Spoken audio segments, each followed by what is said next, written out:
அனைவருக்கும் ஆத்ம நமஸ்காரம். ஒரு மயில் இறக நம்மளால் செயற்கையாக தயாரிக்க முடியுமா? அது இயற்கைக்கு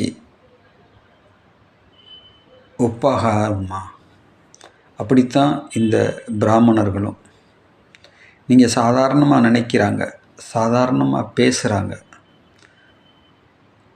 அதனுடைய விளைவை கடுமையாக சந்திக்க நேரிடும். நான் பிராமணர்களுக்கு சப்போர்ட்டாக பேசுகிறேன்னு நீங்கள் நினைக்க வேணாம். நான் அனுபவத்தை எடுத்து பேசுகிறேன்.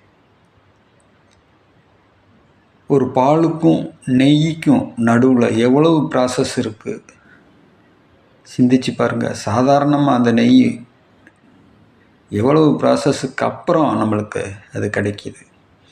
அது மாதிரி தான் நீங்கள் திருப்பரங்குன்றத்தில் போய் பாருங்கள். அதிகாலை 3 மணிக்கு பச்சிலம்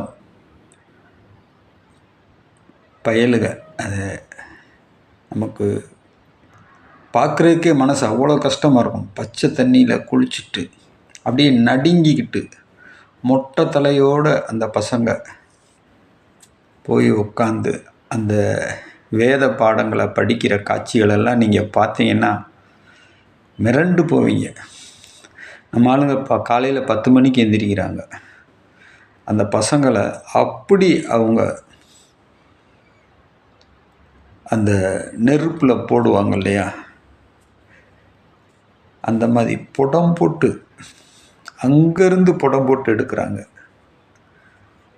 ஒவ்வொரு செல்லுகளுமே அது பளபளத்து தங்கம் மாதிரி மினுமினுக்கக்கூடிய அந்த தரத்தில் தான் அவங்க வெளியே வருவாங்க.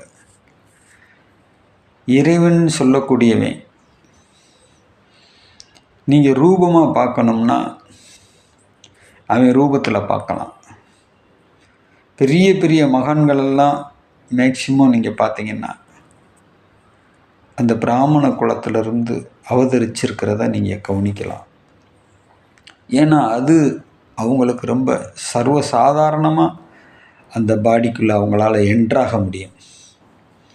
அதுதான் அந்த இலகுத்தன்மை, பெண்மைத்தன்மை மாதிரி அது. அதனால தான் அந்த கிருஷ்ணரை சுற்றி பெண்கள் இருக்கக்கூடிய படங்களை நீங்கள் பார்க்குறீங்க. அந்த இலகுத்தன்மைக்காகத்தான். ஆக அவங்களால ஒரு சிற்பத்துக்குள்ள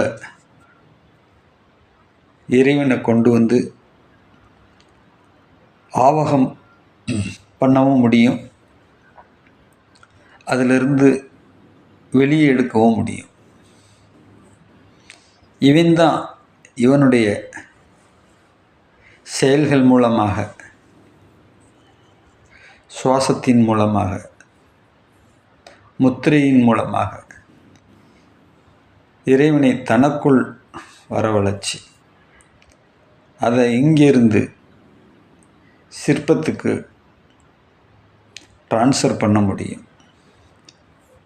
அப்படிப்பட்ட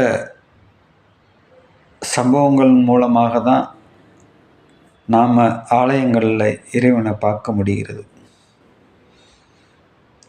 உங்களாலேயும் முடியும், என்னாலேயும் முடியும். ஆனால் அது கடுமையான முயற்சி வேணும். ஒரு பிறவியில் அல்ல, பல பிறவியில் அந்த முயற்சியை செஞ்ச அந்த நெய் மாதிரி தான் ஒவ்வொரு பிராமணனும். அதனால தான் அவங்க வாயில் விழுந்துடாதீங்க, அவங்களுடைய சாபத்துக்கு ஆளாயிராதீங்க அப்படின்லாம் சொல்கிறதுக்கு. என்னுடைய அனுபவத்தில் நான் ஆயிரக்கணக்கான சாபங்களை பெற்று ஆயிரக்கணக்கான விமோச்சனங்களையும் பெற்றிருக்கேன். அப்போ எனக்கு எவ்வளவு அனுபவம் இருக்கும்னு நீங்கள் சிந்திச்சு பாருங்கள். ஆக அனுபவஸ்தர்கள் எடுத்து சொல்லக்கூடிய விஷயங்களை நாம் அப்படியே வாங்கிக்கிட்டால் நமக்கு ஜென்ம லாபம் உண்டு, இல்லைன்னா ஜென்ம விரயம்தான் ஆகும். ஆக விஷயங்களை நம்ம வாங்குறதில் ரொம்ப கெட்டிக்காரனாக இருந்தால் ரொம்ப ஈஸியாக பல விஷயங்களை சாதிச்சிடலாம். அதனால் வாக்கியங்கள் ரொம்ப ரொம்ப முக்கியம். ஒரு வேர்டுக்குள்ளே அப்படியே ஊடுருவி உள்ளே இருக்க விஷயங்களை அப்படியே ரசம் குடித்த மாதிரி குடிக்க பழகணும். அப்போ நம்மளுடைய விளைச்சல் எப்படி இருக்கும்னு கற்பனை பண்ணி பாருங்கள். இதை உங்கள் பிள்ளைங்களுக்கு கற்றுக் கொடுங்க. ஆத்ம நமஸ்காரம்.